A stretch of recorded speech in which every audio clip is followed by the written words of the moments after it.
সম্প্রতি রাজধানীতে নিজের ভাড়া বাসায় খুন হন হাবিবুল্লাহ বাহার কলেজের সাবেক উপাধ্যক্ষ মোহাম্মদ সাইফুর রহমান ভূঁইয়া। পুলিশ জানায়, নিজ বাসায় আশ্রিতা এক মহিলাকে ধর্ষণের চেষ্টাকালে ওই মহিলার স্বামীর দেশীয় অস্ত্রের আঘাতে মারা যান তিনি। পরবর্তীতে ওই মহিলা ও তার স্বামীকে আটক করে পুলিশ। তবে এই বিষয়টিকে নিয়ে জলঘোলা করার চেষ্টা করছে ক্ষমতাচ্যুত আওয়ামী লীগ নেতাকর্মী ও তাদের দোসররা।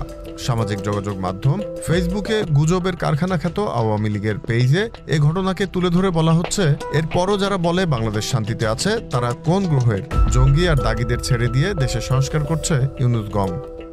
অন্তর্বর্তী সরকার ক্ষমতায় আসার পর আওয়ামী শাসনামলে প্রতিহিংসার শিকার হয়ে বিনা বিচারে জেলে বন্দী অনেকে আদালতের মাধ্যমে জামিন পান। সেসব ঘটনাকে তুলে ধরে আওয়ামী ফ্যাসিস্টরা অপপ্রচার চালিয়ে বলছে, অন্তর্বর্তী সরকার দাগী আসামিদের মুক্তি দিচ্ছে, যা আদতে সম্পূর্ণ মিথ্যাচার। Z news, Dhaka.